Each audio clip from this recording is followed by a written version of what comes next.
बिस्मिल्लाहिर्रहमानिर्रहीम। अस्सलाम वालेकुम students and all viewers of my channel. उम्मीद है आप सब लोग खैरियत से होंगे। स्टूडेंट्स, लास्ट वीडियो के अंदर मैंने आप लोगों को ये बताया था कि एफएससी के बाद आप लोग कौन से कोर्सेज जो हैं, कौन से ऐसे फील्ड हैं जिनको आप चूज कर सकते हो और कौन सा आप लोगों के लिए बेस्ट है। आज की वीडियो के अंदर मैं आप लोगों को बताऊंगा कि कौन से डिप्लोमा या कोर्सेज हैं जो आप आफ्टर मैट्रिकुलेशन, मैट्रिक का इम्तिहान पास करने के बाद अगर आपका ये इरादा है कि आप जो है वो कम टाइम में, मतलब 2 साल बाद ही इस काबिल हो जाओ कि आप लोग जो है वो आप लोगों की जॉब हो जाए, आप लोग पैसे कमाने के काबिल बन जाओ। या होता ही है कि कुछ स्टूडेंट्स ऐसे होते हैं जो फाइनेंशियली जो है वो प्रॉब्लम्स की वजह से आगे 4 साल की स्टडी या 5 साल की स्टडी या 7 साल की स्टडी जो है उसको कंटिन्यू नहीं रख सकते। अगर हम एग्जांपल लें बीएस ऑनर की, तो मैट्रिक के बाद एफएससी करनी पड़ेगी, एफएससी के बाद बीएस ऑनर जो है वो करना पड़ेगा, तो तकरीबन कोई 6-7 साल जो है वो लग सकते हैं। तो कुछ स्टूडेंट्स जो है उनकी विश होती है कि वो बजाय इसके कि वो 6 साल की स्टडी करने के बाद अपनी जॉब सिक्योर करें, तो वो जो है चाहते हैं कि वो मैट्रिक के बाद ही कोई ऐसा कोर्स करें कि जिससे 2 साल बाद ही उनकी जॉब जो है वो हो जाए और वो अपना जो है वो स्टेबल हो जाए। तो मेडिकल फील्ड से रिलेटेड हम बात करेंगे। वैसे इंजीनियरिंग में, कंप्यूटर में बहुत ज़्यादा फील्ड है, इलेक्ट्रिकल डिप्लोमास हैं, काफ़ी ज़्यादा डीएई वाले डिप्लोमा है जो मैट्रिक के बाद करके एक अच्छी जॉब जो है वो हासिल की जा सकती है। लेकिन क्योंकि हमारा फील्ड बायोलॉजी है तो हम बायोलॉजी के हवाले से बात करते हैं। बायोलॉजी के हवाले से पैरामेडिकल कोर्सेज जो हैं वो मैट्रिक के बाद होते हैं, जिनको आप करने के बाद जो है वो जॉब के लिए बहुत ज़्यादा जो है आपके पास मौके होते हैं। तो पहले मैं बात करूँगा ऐसे कोर्सेज जो अंडर पंजाब मेडिकल फैकल्टी के हैं।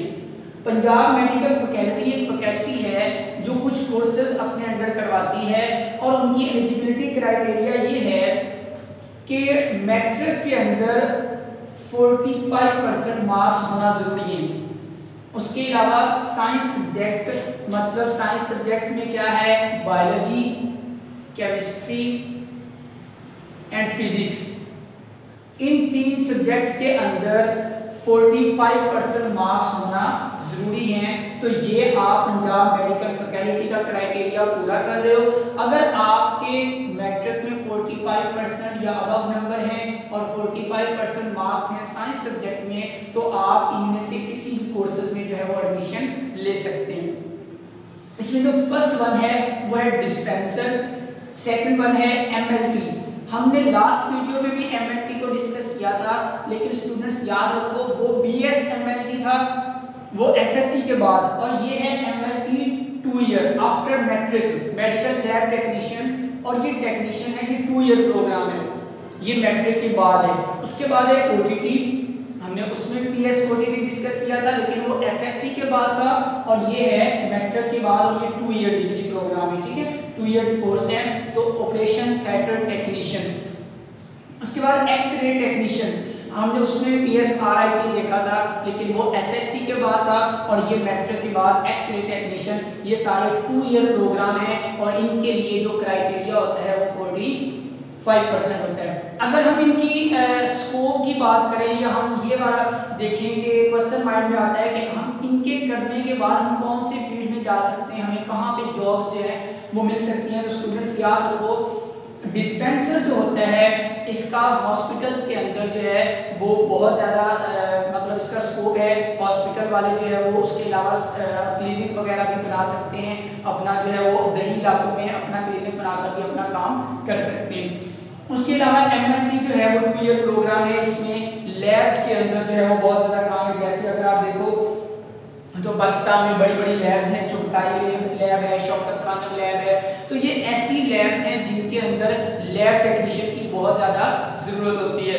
अनफॉर्चुनेटली हमारे यहाँ होता क्या है कि स्टूडेंट्स जो हैं वो ये डिप्लोमा नहीं करते, बस काम सीख लेते हैं और सीख के वो करने लग जाते हैं। हमारे तकरीबन मतलब ज़्यादातर जो लैब्स के अंदर काम करते हैं वो सीख कर करते हैं, उनके पास डिप्लोमा नहीं होता। तो जिस बंदे ने डिप्लोमा किया हो और साथ सीखा भी हो तो उसका जो है वो उसको ज़्यादा प्रेफर किया जाता है इनके लिए। तो लैब्स के अंदर बहुत ज़्यादा इसका जो है वो स्कोप है। उसके अलावा ऑपरेशन थिएटर टेक्नीशियन, स्टूडेंट्स ये हर हॉस्पिटल में एक सर्जन होता है जिसने सर्जरी करनी होती है, तो सर्जन के नीचे जो असिस्टेंट सर्जन मतलब असिस्टेंट थिएटर जो ऑपरेशन थिएटर में असिस्टेंट के तौर पर काम करता है, वो ये वाला स्टूडेंट जिसने ये वाली डिग्री की होगी ऑपरेशन थिएटर टेक्नीशियन, वो एज अ असिस्टेंट काम करेगा सर्जन के। उसके अलावा एक्सरे टेक्नीशियन, ये बेसिकली लैब का एक्सरे वगैरह जहाँ पे होते हैं, अल्ट्रासाउंड वगैरह होते हैं, उसके अलावा ईसीजी लैब्स के अंदर जितना भी ज़्यादा वर्क होता है उसमें एक डिपार्टमेंट बना होता है जिसमें एक्सरे वगैरह किया जाता है, तो एक्सरे टेक्नीशियन का लैब के अंदर बहुत ज़्यादा स्कोप होता है। और डेफिनेटली आप लोगों को पता है कि आजकल जो है मेडिकल फील्ड में लैब्स का बहुत ज़्यादा काम है, कोई भी जो है वो डायग्नोस करना हो, कोई भी डिजीज को डायग्नोस करना हो, कहीं पे भी मतलब कोई अगर हम आर्थोपेडिक की बात करें तो अगर कहीं पे जो है वो बोन्स के हवाले से बोन्स फ्रैक्चर हो जाती है तो उनको हमने देखना, मतलब आप कह सकते हैं कि एक्सरे जो टेक्नीशियन है उसका जो है वो स्कोप लैब के अंदर बहुत ज़्यादा है। उसके बाद दूसरा है पाकिस्तान नर्सिंग काउंसिल के अंडर जो प्रोग्राम्स आते हैं वो कौन से हैं, तो स्टूडेंट्स याद रखो पाकिस्तान नर्सिंग काउंसिल के अंडर जो 3 कोर्सेज हैं यहाँ पे, पहला है LHV lady health visitor, second है कम्युनिटी मिडवाइफ CMW इसको कहते हैं, और CNA certified nursing assistant. Students ये तीनों कोर्सेज पाकिस्तान नर्सिंग काउंसिल के अंडर आते हैं, मतलब इनको रेगुलेट जो है वो कौन सी अथॉरिटी करती है, तो पाकिस्तान नर्सिंग काउंसिल है। लेडी हेल्थ विजिटर और कम्युनिटी मिडवाइफ ये 2 ऐसे कोर्सेज हैं जो मिडवाइफरी के लिए जो है वो करवाए जाते हैं, और इनमें होता क्या है, अगर हम इनका स्कोप देखें, ये भी 2 ईयर प्रोग्राम है और मैट्रिक के बाद इनका होता है। अगर हम इनका स्कोप देखें तो PNC इशू करती है गायनी कार्ड, जिसने LHV किया हो या कम्युनिटी मिडवाइफ का कोर्स किया हो उसको जो PNC है वो एक कार्ड इशू करती है जिस कार्ड का नाम है गायनी कार्ड, और इस कार्ड के थ्रू आप अपना गायनी सेंटर जो है वो देही इलाकों में वहाँ पे अपना गायनी सेंटर स्टार्ट कर सकते हैं। इसके अलावा आप लोगों को पता होगा स्टूडेंट्स के देही इलाकों में BHU ये सेंटर होते हैं, RHU rural health centre, RHC ये वाले सेंटर होते हैं, तो इन सेंटर के अंदर भी LHV और उसके अलावा कम्युनिटी मिडवाइफ की जॉब्स अवेलेबल होती हैं। उसके अलावा जो हॉस्पिटल्स होते हैं डिस्ट्रिक्ट लेवल पे और तहसील लेवल पे जो हॉस्पिटल्स होते हैं उनके अंदर भी इनकी जॉब्स जो है वो आती रहती हैं।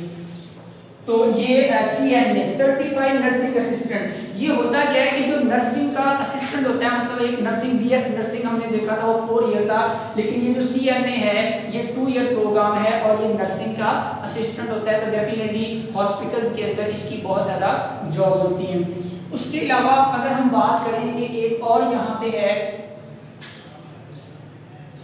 Punjab pharmacy council, Punjab pharmacy council एक कोर्स करवाती है जिसका नाम है फार्मेसी टेक्नीशियन। स्टूडेंट्स ये ऐसा कोर्स है जिसके अंदर आप लोगों की कोई मार्क्स लिमिट नहीं है। यहाँ पे तो था कि 45% मार्क्स का होना जरूरी है, लेकिन यहाँ पे फार्मेसी टेक्नीशियन के लिए मार्क्स का कोई क्राइटेरिया नहीं है। अगर आपके 40% भी मार्क्स हैं, 45% भी हैं, 50% भी हैं, तो आप एलिजिबल हैं, ये वाला कोर्स कर सकते हैं। और इसमें एज लिमिट भी नहीं होती। एज लिमिट ना होने का कोई खास फायदा नहीं है। उसकी रीजन ये है कि फॉर एग्जांपल एक 30-40 साल वाला जो है वो पर्सन कर रहा है तो डेफिनेटली उसके लिए ये कोर्स करना मुश्किल है। तो कोशिश की जाए कि जो स्टूडेंट्स अभी फ्रेश जिन्होंने मैट्रिक की है अगर वो इसमें एडमिशन लेते हैं तो उनके लिए ये कोर्स ईजी होता है। अब अगर इसके स्कोप की बात करें तो स्टूडेंट्स इसका बहुत ज़्यादा स्कोप है। सबसे इंपॉर्टेंट इसका स्कोप कि आप सेल्फ बिजनेस कर सकते हैं।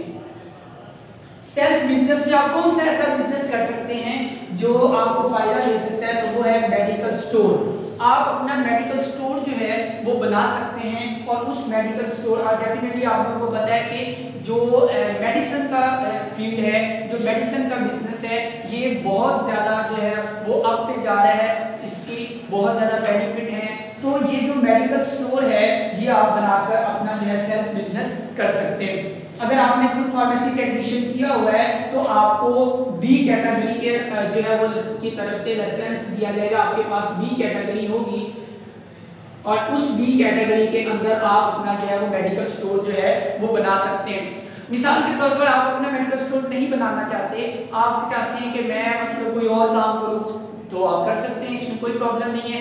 आप अपना जो बी कैटेगरी आप लोगों के पास है वो आप अपनी बी कैटेगरी किसी दूसरे पर्सन को देकर, अपने भाई को, अपने जो है वो किसी कजन वगैरह को, अगर आप स्टूडेंट हैं तो आप अपने वालिद साहब को, अपने भाई, किसी को भी पर्सन को देकर अपना आपकी कैटेगरी पे वो मेडिकल स्टोर जो है वो चल सकते हैं। उसके अलावा इसकी जॉब जो हैं फार्मास्यूटिकल इंडस्ट्री के अंदर, ये बहुत बड़ा फील्ड है स्टूडेंट्स। फार्मास्यूटिकल इंडस्ट्री जो है वो एक आप समझ सकते हैं कि हेल्थ डिपार्टमेंट के अंदर बैकबोन के तौर पर काम करती है।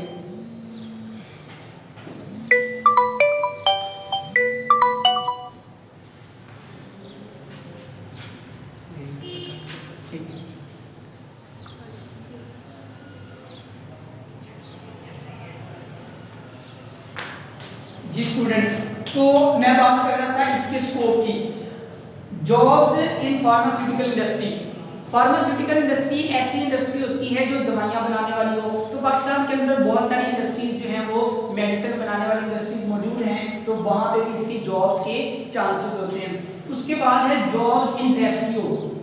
फार्मेसी टेक्नीशियन जिस स्टूडेंट ने किया हो वो रेस्क्यू के अंदर भी जॉब कर सकता है। रेस्क्यू के अंदर एक डिपार्टमेंट होता है EMT, इमरजेंसी मेडिकल टेक्नीशियन। इसके अंदर जो है फार्मेसी टेक्नीशियन वाला स्टूडेंट्स जो है वो स्टूडेंट्स अपना जो है वो जॉब कर सकते हैं और वहां पे इसकी वैकेंसीज भी आती है। उसके बाद है jobs in hospital and community pharmacy. Students ये बहुत अच्छा फील्ड है। फार्मेसी टेक्नीशियन अगर किसी ने किया हुआ है तो डिस्ट्रिक्ट लेवल पे जो BHQ होता है और जो THQ होता है वहां पे एक डिपार्टमेंट होता है जिसको कहते हैं हॉस्पिटल फार्मेसी। उस हॉस्पिटल फार्मेसी में इसकी वैकेंसीज जो है वो आती हैं और ये गवर्नमेंट जॉब होती है, बहुत अच्छी अर्निंग इससे की जा सकती है। कम्युनिटी फार्मेसी का होता है कि कम्युनिटी के अंदर जाकर अपना जो है वो काम करना और कम्युनिटी में मेडिसिन के हवाले से अवेयरनेस और मुख्तलिफ कैंप्स वगैरह लगाना, तो इसके हवाले से भी वैकेंसीज आती हैं। तो स्टूडेंट्स ये थे ऐसे कुछ कोर्सेज जो मैट्रिक के बाद आप 2 साल में करने के बाद आपकी जॉब सिक्योर है। उसकी रीजन ये कि अगर आप इनमें से कोई करते हो तो ये टेक्नीशियन है और टेक्नीशियन की हर जगह पे डिमांड होती है, हर जगह पे उसकी जरूरत होती है। तो इसके जितने भी प्राइवेट हॉस्पिटल्स हैं, गवर्नमेंट हॉस्पिटल्स हैं, उसके अलावा मुख्तलिफ जो इदारे हैं उनके जो हॉस्पिटल्स हैं वहाँ पे इनकी जॉब्स होती हैं। और ये वाली ऐसी जॉब्स हैं खासतौर पर जो फीमेल स्टूडेंट्स होती हैं उनके लिए ये बहुत ही ज़्यादा बेनिफिट है कि वो LHD करें और कम्युनिटी मिडवाइफ 2 ईयर के बाद और फौरन अपना जो है वो गायनी सेंटर बना सकती हैं और बहुत ज़्यादा अर्निंग जो है वो कर सकती हैं। उसके अलावा ये बहुत अच्छा फील्ड है।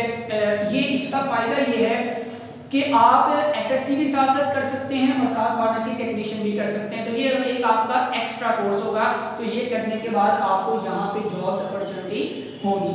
ओके स्टूडेंट्स, अल्लाह हाफिज। इंशाल्लाह अगली वीडियो के अंदर नेक्स्ट जो कमिंग वीडियोस होंगी उनके अंदर हम फार्मेसी टेक्नीशियन के हवाले से बात करेंगे और फार्मेसी टेक्नीशियन के मैं प्रॉपर जो है वो कोर्सेज की एक सीरीज बनाने लगा हूँ।